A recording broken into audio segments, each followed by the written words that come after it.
Hello students, இன்னைக்கு நம்ம இந்த வீடியோல பார்க்க போற டாபிக் வந்து structure and properties of B trees. So அந்த கான்செப்ட் போறதுக்கு முன்னாடி நமக்கு வந்து block pointerனா என்ன, tree pointerனா என்னன்னு தெரியணும்.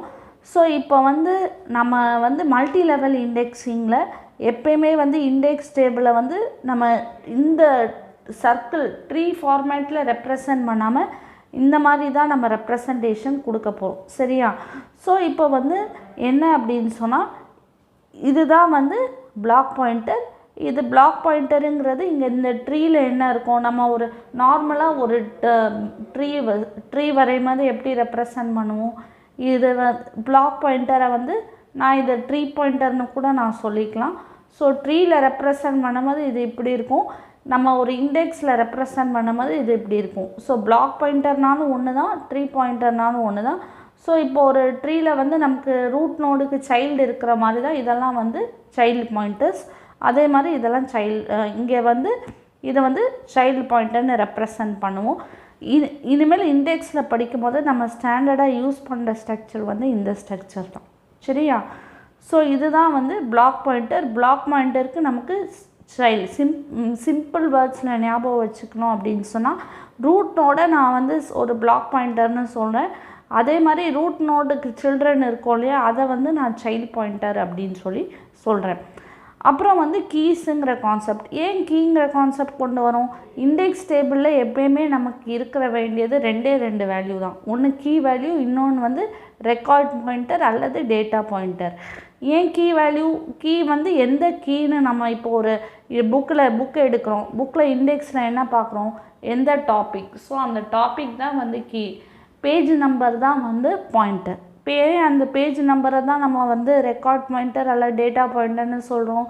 ஏன்னா வந்து அந்த பேஜ் நம்பர் தான் வந்து நமக்கு வந்து அந்த கரஸ்பாண்டிங் பேஜில் போனால் நமக்கு வந்து அதோட டீட்டெயில்ஸ் கிடைக்கும். இப்போ அதே தான் நான் இங்கே சொல்கிறேன். இப்போ வந்து என்கிட்ட இப்போ இது 10ங்கிறத நான் வந்து ஒரு ரோல் நம்பர்னு அஸ்யூம் பண்ணிக்கோங்க. 10 இது வந்து நமக்கு வந்து இது பீட்ரியோட ஸ்ட்ரக்சர் மாதிரி தான். ஸோ இது 10. ஸோ 10 இருக்குது. 10ங்கிறது ஒரு ரோல் நம்பர். இந்த ரெக்கார்ட் பாயிண்டர் என்ன பண்ணும்?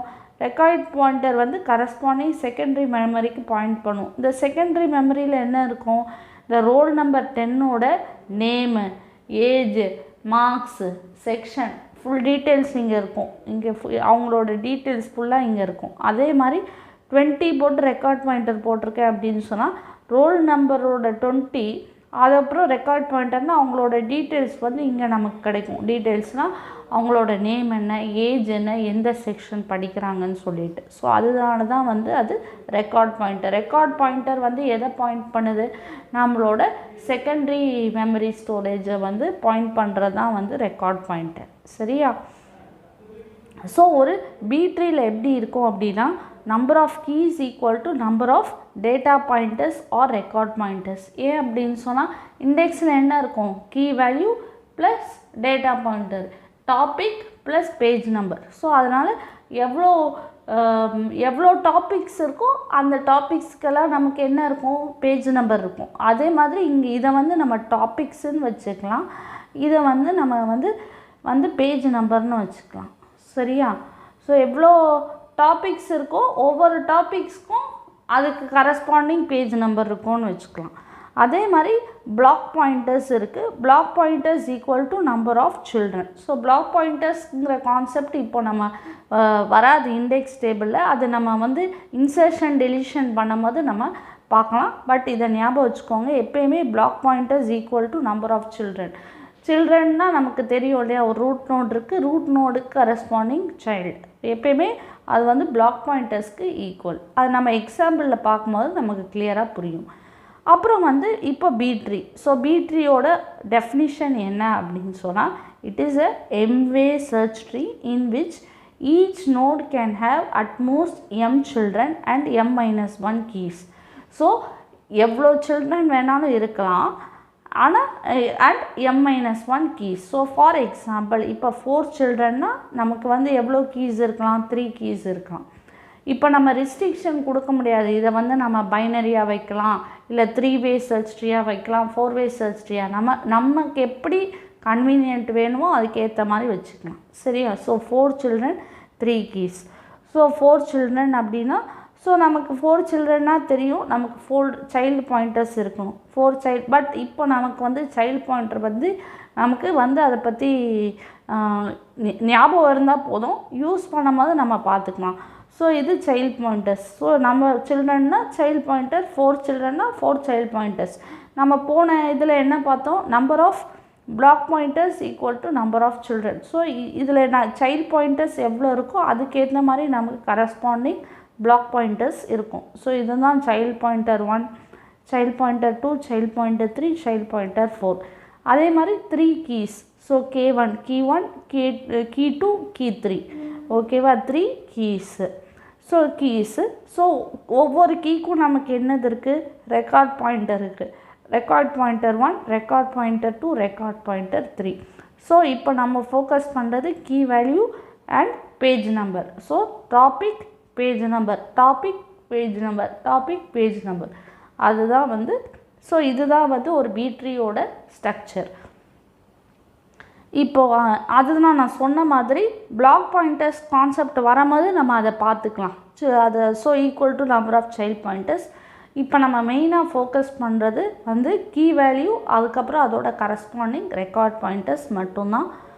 ஸோ இப்போ வந்து ப்ராப்பர்ட்டிஸ் பார்த்திங்க அப்படின்னு சொன்னால் அது வந்து இட் மெயின்டைன்ஸ் சார்ட்டட் டேட்டா. எப்பயுமே வந்து டேட்டா வந்து சார்ட்டடாக தான் இருக்கும்.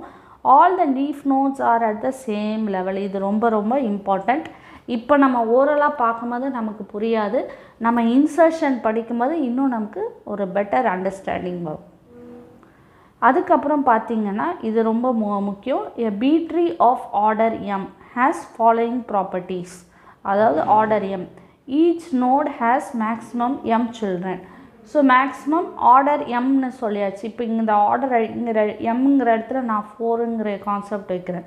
ஸோ அப்போது ஒவ்வொரு நோடுக்கும் வந்து எவ்வளோ இருக்கும், மேக்ஸிமம் 4 சில்ட்ரன் இருக்கும். அப்போ மினிமம் அப்போது ஒரு நோடில் நமக்கு வந்து 4 children allowed. So maximum children. அப்புறம் லீஃப் நோடில் எப்பயுமே நமக்கு தெரியும் லீஃப் நோட்ஸில் வந்து சில்ட்ரன் இருக்காது. ஸோ மினிமம் சில்ட்ரன் வந்து 0. ரூட் நோட்ஸில் நமக்கு வந்து மினிமம் சில்ட்ரன் 2 இருக்கலாம். நமக்கு இன்சர்ஷன் டெலிஷன் பார்க்கும்போது புரியும். மற்ற நோட்ஸில் இன்டர்னல் நோட்ஸில் நமக்கு எப்படி இருக்கலாம் அப்படின்னா 4 இப்போ நான் 4 சில்ட்ரன் சொன்னேன் இல்லையா, இப்போ இங்கே நான் வந்து என்ன பண்ணுறேன் 4/2. ஸோ 4/2 தட் இஸ் 2 சில்ட்ரன் இருக்கலாம். சப்போஸ் இப்போ m ஈக்குவல் டு 5 அப்படின்னு சொன்னால் எனக்கு இங்கே என்ன வரும், 5/2 போட்டிங்கன்னா எனக்கு வந்து 2.5 வரும். ஸோ இந்த சிம்பிள் வந்து சீல் ஃபங்க்ஷன். இது ceil function. So upper value 2.5னால் நம்ம 2ன்னு எடுக்கக்கூடாது, நம்ம 3ன்னு எடுத்துக்கணும். சரியா, அதுதான் வந்து இந்த சீல் ஃபங்க்ஷன். ஸோ டெசிமலில் வந்துச்சுன்னா நமக்கு அதோட ஹையர் ஹோல் நம்பர் எடுத்துக்கணும். 2.5 வந்துடுச்சுன்னா நம்ம அதை 3ன்னு எடுத்துப்போம். அதுக்கப்புறம் பார்த்திங்கன்னா கீஸ், நம்ம சில்ட்ரன் பற்றி சொல்லியாச்சு. So maximum m-1 keys. So 4 children அப்படின்னா நமக்கு வந்து 3 keys allowed. So maximum keys வந்து m-1 கீஸ், 3 கீஸ்.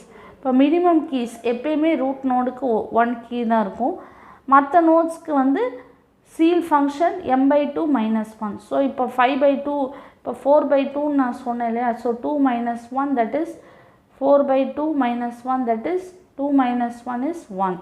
இன்சர்ஷன் எப்பயுமே வந்து லீஃப் நோடில் தான் இருக்கும். சரியா. ஸோ இந்த வீடியோவில் நம்ம பீட்ரியோட ஸ்ட்ரக்சர் பார்த்தோம். அதுக்கப்புறம் கொஞ்சம் ப்ராப்பர்ட்டிஸ் டிஸ்கஸ் பண்ணோம். அடுத்த வீடியோவில் நம்ம பீட்ரியோட இன்சர்ஷன் பார்க்கலாம். ஸோ இன்சர்ஷன் பார்க்கும்போது நமக்கு வந்து இந்த கான்செப்ட்லாம் புரியும். பட் இன்சர்ஷன் பார்க்கும்போது நமக்கு ஓரளவு புரிஞ்சிடும். டெலிஷனில் தான் நமக்கு வந்து இந்த மினிமம் கீஸோட க்ரைட்டீரியாலாம் சாட்டிஸ்ஃபை பண்ணுதான்னு சொல்லி பார்க்கணும். டெலிஷனுங்கிற கான்செப்டை நம்ம டேட்டா ஸ்ட்ரக்சர்ஸில் பார்க்கலாம், பீட்ரி டெலிஷன். ஓகேவா. இப்போ நமக்கு வந்து இண்டெக்ஸிங் படிக்கிறதுக்கு என்ன வேணும், ஸோ இன்சர்ஷனுங்கிற கான்செப்ட் வந்து நமக்கு தெரிஞ்சிருக்கணும். ஸோ அதை வந்து நம்ம நெக்ஸ்ட் வீடியோவில் பார்க்கலாம். தேங்க்யூ.